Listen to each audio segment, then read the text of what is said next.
Olá, meu nome é Ana Glória Fonseca Teodoro. Hoje eu vou conversar com vocês sobre dorsalgia e dor lombar. A dor lombar é definida como uma dor localizada entre a última costela e a pega glútea. A dor lombar crônica é definida como uma dor nas costas por pelo menos 3 meses ou pelo menos metade dos dias nos últimos 6 meses. A gente aqui tem uma figura ilustrando a região lombar com suas vértebras de L1 a L5, região que a gente vai avaliar as síndromes dolorosas. A lombalgia é uma condição muito comum, que afeta grande parcela da população. A dorsalgia baixa é responsável por 40 a 50% das consultas dos pacientes às clínicas de dor. Então, é uma prevalência relativamente alta. A dor pode ser classificada quanto ao tempo, em aguda, quando ela ocorre em menos de 6 semanas, subaguda de 6 a 12 semanas e crônica, quando ela perpetua por 12 semanas ou mais. A dor lombar acomete cerca de 90% dos adultos têm pelo menos um episódio de dor durante sua vida. A estimativa é de que cerca de 5 a 10% dos casos de dor lombar desenvolvam dor lombar crônica. O pico de prevalência é entre 45 e 60 anos e gera vários custos devido à incapacidade. A dor lombar crônica pode progredir para além de um estado sintomático a uma condição mais complexa. A gente pode começar com um quadro doloroso lombar, que leva a alterações anatômicas persistentes e gera alterações do sistema nervoso central e atrofia dos músculos, gerando uma condição bem mais complexa. A dorsalgia e a dor lombar têm custos elevados de tratamento, gera diversos afastamentos do trabalho e é uma das principais causas de procura aos serviços de saúde. Tem diversos fatores associados à lombalgia. A prevalência dobrou nas últimas décadas, secundária à mudança de estilo de vida e no trabalho. O uso intensivo dos computadores no trabalho e em casa acabou favorecendo o desenvolvimento maior dessas dores lombares. A condição de vida e do trabalho interferem e são fatores associados a essa lombalgia. Aqui uma ilustração mostrando, às vezes, a evolução do homem que acaba hoje em dia ficando muito tempo em frente aos computadores e desenvolvendo esses quadros de dor. A gente também tem como fator associado a esse tipo de dor o sedentarismo, um fator de risco para a dor lombar aguda e crônica e associada à atrofia muscular. A obesidade também está relacionada ao estilo de vida, promove sobrecarga das estruturas articulares da coluna lombosacral e o desenvolvimento de dor. A dor lombar tem diversas etiologias que podem ser mecânicas, inflamatórias, infecciosas, metabólicas, tumorais, dor visceral, que pode ser também referida como uma dor na coluna lombar. Alguns pacientes com dor lombar têm a causa identificada da sua dor, mas muitos casos não têm uma associação clara entre a dor e a patologia identificada na coluna vertebral. Muitas vezes não se pode identificar a base fisiopatológica da dor. Alguns casos de lombalgia crônica é muitas vezes denominada inespecífica devido a essa dificuldade de identificar a base fisiopatológica. A gente tem diversos diagnósticos diferenciais de dor lombar e dorsalgia. Alguns distúrbios reumatológicos podem levar à dor lombar, por exemplo, espondilite anquilosante, artrite reumatoide, artrite psoriática ou polimialgias reumáticas. Todas essas síndromes podem levar a quadros dolorosos. Aqui a gente tem um exemplo de um paciente com espondilite, levando a alterações na estrutura da coluna vertebral e a dor. A gente tem pacientes com câncer, tem tumores primários na coluna vertebral ou metástases vertebrais que levam a quadros dolorosos. Aqui uma ilustração mostrando um tumor metastático na coluna, levando até a compressão dessa medula. A gente também tem quadros infecciosos, como osteomielite, discite, abscessos peridurais e herpes ósseos, que podem levar à dor lombar. Aqui Aqui a gente tem uma ilustração mostrando o processo infeccioso no osteomielite. A gente também tem doenças vasculares, como aneurisma de aorta abdominal, hematoma peridural e algumas hemoglobinopatias, por exemplo, relacionadas à doença de anemia falciforme, que levam a quadros dolorosos. A ilustração ilustra um aneurisma de aorta abdominal que pode levar a uma dor na região da coluna lombar, que é uma dor mais referida, que a dor na verdade não é da coluna. A gente tem quadros de distúrbios metabólicos que também podem levar à dor, por exemplo, quadros de osteoporose ou doença de Paget. Também temos quadros de dor referida, como distúrbios pélvicos, como endometriose ou doença infecciosa pélvica, que podem dar uma dor referida na coluna. Distúrbios abdominais, como pancreatite, úlceras duodenais ou cálculos renais, também podem levar a uma dorsalgia. Então, a gente tem quadros de dores viscerais que são referidas na região lombar. A gente tem diversos distúrbios que podem acometer as vértebras e levar a essa dor lombar de causa de alteração relacionada à vértebra. A gente tem dores nas articulações facetárias, dores devido à estenose vertebral, às vezes dor relacionada à musculatura paravertebral ou à articulação sacroiliaca ou dorsalgia específica. Todas essas doenças estão relacionadas a alterações na estrutura da coluna e da vértebra. Por exemplo, a gente tem nessa ilustração mostrando a articulação facetária, que ela pode inflamar e levar uma dor de origem facetária. Outras causas que a gente pode ter relacionadas à dor lombar, por exemplo, dores relacionadas à articulação do quadril, podem ser sentidas na região lombar. A bolsa trocantérica, também quando inflamada, causa uma bursite que leva à dor. A síndrome de Guillain-Barré ou síndrome fibromialgica também levam à dor na região dorsal. E fatores psicológicos também podem estar envolvidos nesses quadros dolorosos.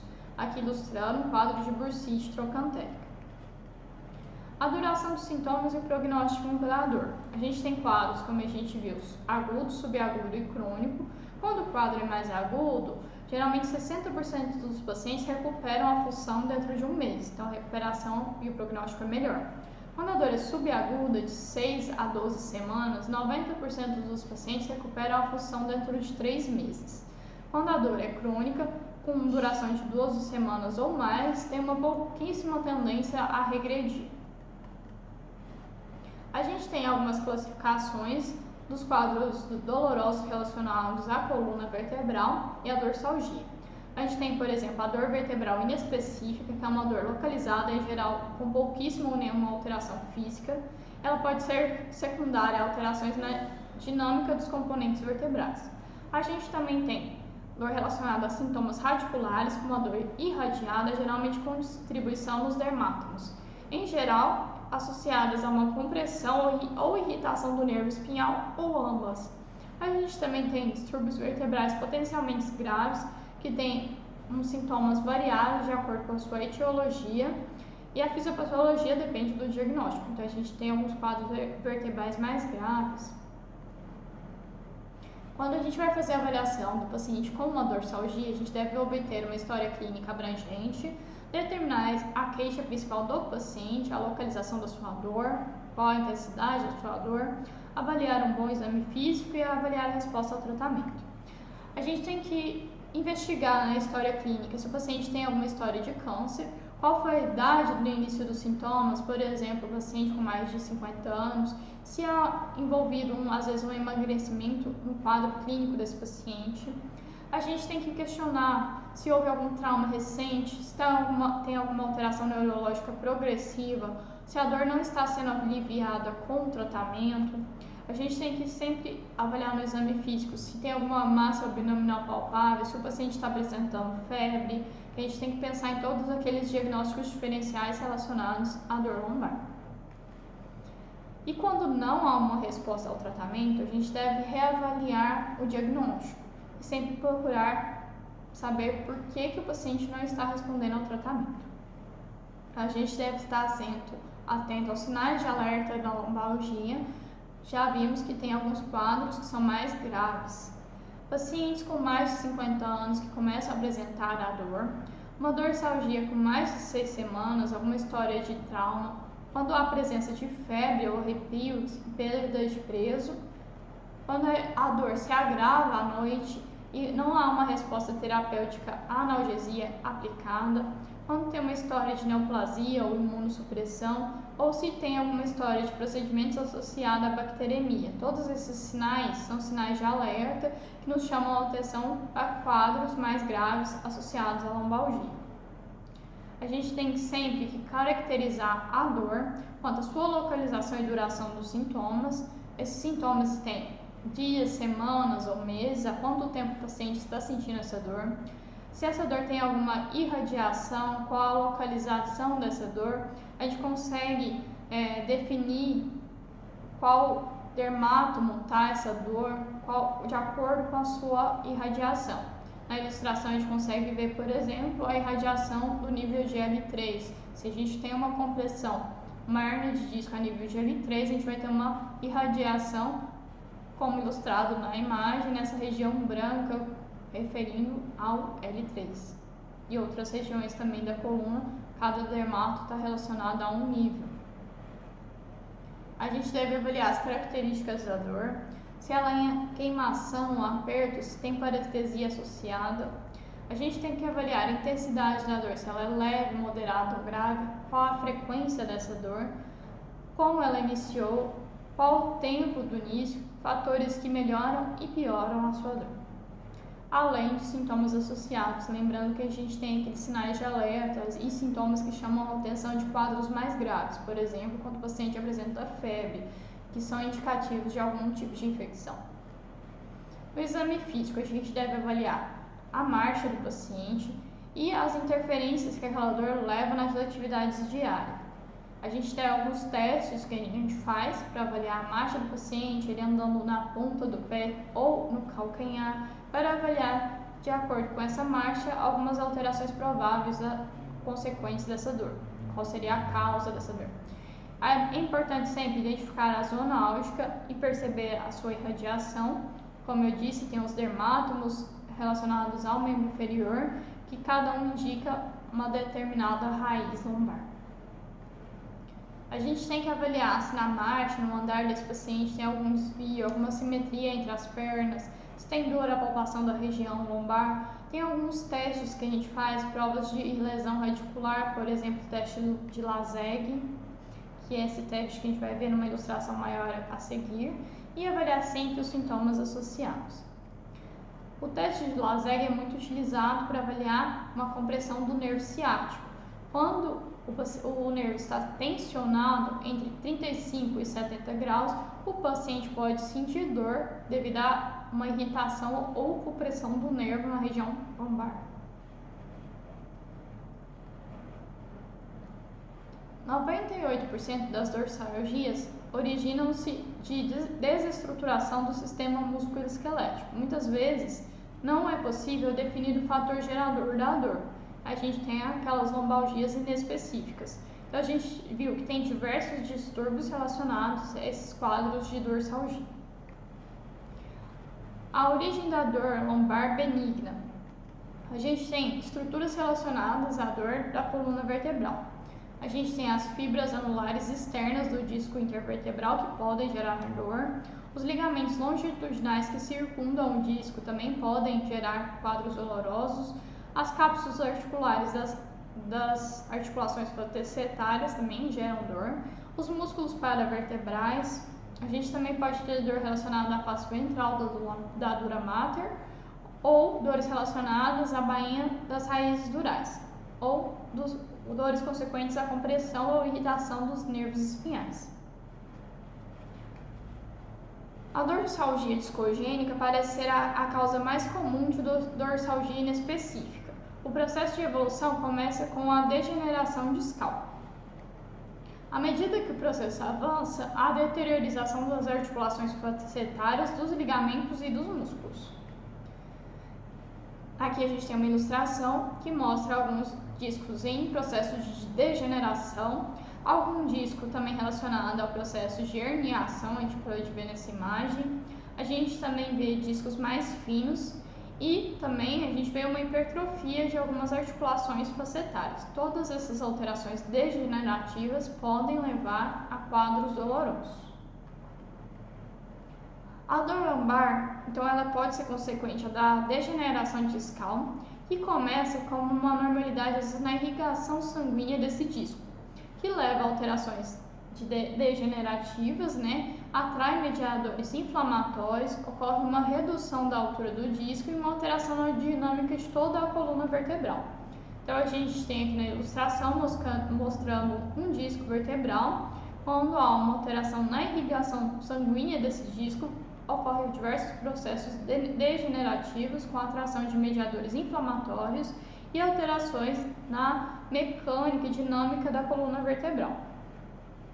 Aqui a gente mostra um disco com processo já degenerativo e a gente sabe que os discos intervertebrais eles são importantes para amortecer certas pressões e impactos da coluna vertebral. A lesão adicional do disco pode causar protusão do núcleo pulposo, que se evidencia por um ovalamento discal. Inicialmente, o ligamento longitudinal pode conter o conteúdo do disco.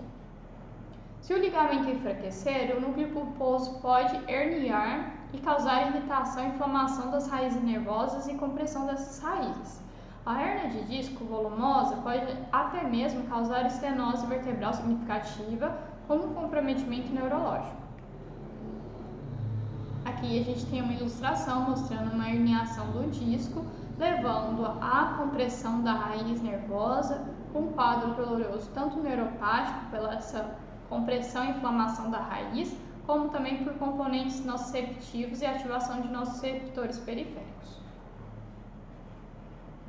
Então a gente tem no quadro de dor lombar algumas alterações degenerativas que levam a anormalidades dos movimentos das articulações facetárias. A gente pode ter uma dor de origem na articulação facetária, algumas anormalidades nos músculos posturais, tendo uma dor de origem mais muscular. Isso tudo pode levar a uma instabilidade vertebral. Como a gente vai fazer o tratamento desse paciente? A maioria dos casos da dor vertebral é autolimitada. Na ausência de sinais de alerta, o tratamento deve consistir em fármacos apropriados aos elementos nociceptivos e neuropáticos da dor. Lembrando sempre da escada analgésica da OMS, quando a gente tem um quadro mais leve, a gente deve usar analgésicos simples e anti-inflamatórios. Quando a gente tem um quadro de dor moderada, a gente pode introduzir os opioides mais fracos. No quadro de dor mais intensa, opioides mais fortes. Em caso de dor refratária, a gente pode inclusive utilizar tratamentos intervencionistas da dor. Em todos os momentos, a gente pode fazer um tratamento multimodal, incluindo drogas adjuvantes. Bom, então a gente sabe, se a gente está com uma dor lombar, será que a gente deve ou não permanecer em repouso? A limitação da atividade e o repouso acabam piorando os quadros dolorosos e geram um ciclo vicioso da dor. O repouso prolongado no leito não está indicado como tratamento da dor vertebral e dor lombar. A atrofia muscular por desuso pode ocorrer e o descondicionamento físico geral dificulta ainda mais o tratamento desses pacientes. Então a gente tem sempre que indicar um exercício físico, uma atividade física bem direcionada no tratamento desses pacientes. O tratamento, então, da dorsalgia se baseia em 3 princípios: o controle da nocicepção, terapias psicológicas e comportamentais e reabilitação. O controle da nocicepção é feito como? Por uma analgesia suficiente com fármacos de acordo com a intensidade da dor.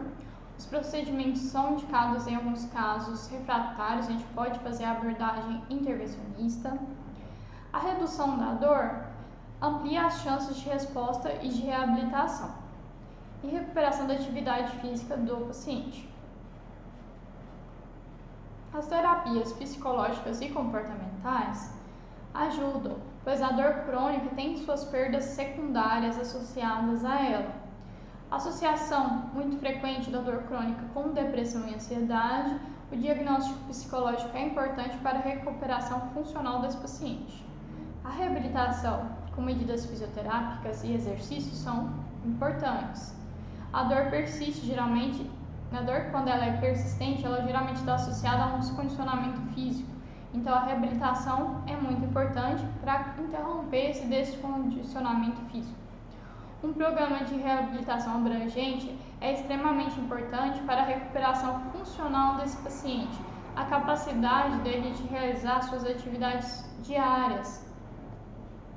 Então, o tratamento e abordagem da dor lombar envolve tratamento farmacológico, reabilitação, exercício físico e mudança de estilo de vida para aqueles que são mais sedentários. A gente tem sempre que incluir a terapia e as abordagens psicológicas para tratar a ansiedade e depressão relacionadas à dor crônica. Os procedimentos invasivos, em alguns casos, cirurgias e procedimentos intervencionistas podem ser necessários, principalmente quando a dor não responde ao tratamento convencional. O ideal para a prática médica é aplicar os tratamentos em pacientes com base nos aspectos específicos de sua história, lembrando de todos aqueles diagnósticos diferenciais relacionados à dorsalgia. A gente não tem que considerar a história clínica, o exame físico e os resultados das investigações para otimizar a eficácia e a eficiência desse tratamento. Então a gente faz uma investigação completa, a gente tem que sempre lembrar dos diagnósticos diferenciais, dos sinais de alerta relacionados à dorsalgia, para fazer um tratamento mais efetivo e investigar os casos de maior gravidade.